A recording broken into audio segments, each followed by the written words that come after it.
Hey guys, and thanks for watching. Welcome back to Smart Money Minds. In today's episode, I'm going to be talking about how to overcome a trading loss in the stock market. If you've been trading for any time in the stock market, you'll know that eventually you'll hit some losses. If not, you'll have a losing streak where you think that the market is out to get you. It's easy to feel despair and sadness and just a lot of regrets and pain looking at your account as it goes lower and lower. And it's going to happen to all of us as long as we're participating in the market. So we have to know how to prepare to take that loss and also what to do in the aftermath of losing your real hard-earned money, your sweat and tear money. First of all, before I even talk about overcoming a trading loss, let's discuss if we even need to realize this loss in the first place. We've all been in red positions that are down 5, 10, maybe even 50%.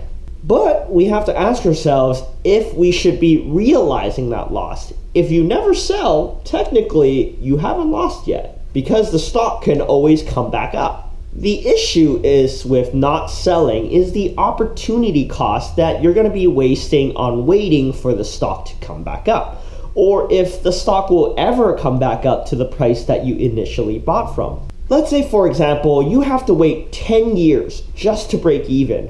Is it not just better to move your money into something that will gain your money back a lot faster and earlier? So what's important is to figure out what your max loss tolerance is and to set up a stop loss according to that price. Because the stock can always go lower and lower, and at a certain point, you'll just become a bag holder and the stock really has no way in hell for it to come back up to the price that you bought it from. So now that you've actually taken the loss, we can talk about how to overcome that loss. So here's the secret. The best traders in the market actually don't even get fazed by taking losses because they already know that it's part of the game. They take losses accepting the dollar amount that they may or may not lose. And it takes a lot of practice to get mentally and emotionally strong enough to detach yourself from the money and to get to that stage. So in the meantime, us plebs will just have to do things like study and get even better at our trading game. So the first thing I do after taking a big loss is to use smaller positions in future trades. After taking a loss or a string of losses, it's important not to upsize your position sizes. The emotional thing that I want to do is to make back my losses by taking in a bigger position in the next play because it's definitely a sure thing. And my sure thing definitely will lose me even bigger on my next play and I'll get even more frustrated. So the key is to actually be logical and to get your confidence back. So using a smaller position to gain momentum into your next trades. If you take a smaller position and take another loss, and it's not that big of a deal, it's not going to hurt you that much. However, if you take a win, it's easy to feel regret that you should have used a bigger position instead. The problem with that is that that's a gambling mindset where you believe that you have to make up your losses. There shouldn't be any losses that you need to make up for in the first place because every play needs to be unique. So what I will do is to just focus on building momentum. Take the next 2 to 3 trades and build small winners so that you believe in yourself again. And then you can think about trading your regular position sizes again. The second rule that I have is called the 3 strikes and you're out. If you're day trading or even swing trading, consider using this rule. If in a day you lose 3 times, then you're done for the day. Usually after the 3rd trading loss, you lose sense of your trading abilities and you just try to gamble and try to make up your losses. It's also painful to take like the 4th or the 5th loss of the day. Sometimes I'll take 2 losers early on and then I'll make a string of wins and then I'll make another loss and then I would say I'd be done for the day. I've also had days where I would make a ton of wins and then take a loss and then I would say I'm done for the day.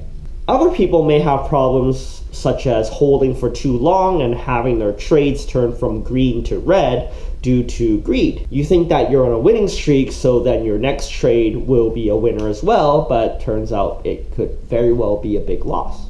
The third thing that I do is always to review all my trades. If I have losses here and there, that could be luck. But if you have a string of losses, that's likely a mistake that you're making on repeat. I always track every trade that I make, and I put them into a trading log with the reasons why I make the trade, where my stops are, my confidence and anxiety levels. If I make a string of losing trades in a day, I go back and review every loser and see what play I was initially going for and what play actually played out. With this deeper and further review of my trades, I get to see what plays would have actually made me money if I held on a bit longer, thus proving my thesis correct, and knowing that I may have pulled the plug too early due to fear and emotions. And in my opinion, I believe that every trader has their own unique problem that happens to them most often. For me, the problem I encounter usually is selling too soon for a loss. While if I held on a bit longer, it could have been an awesome trade. Other people may have problems such as holding for too long and having their trades turn from green to red due to greed. What's critical is to see the pattern of your mistakes. What patterns do I screw up most on?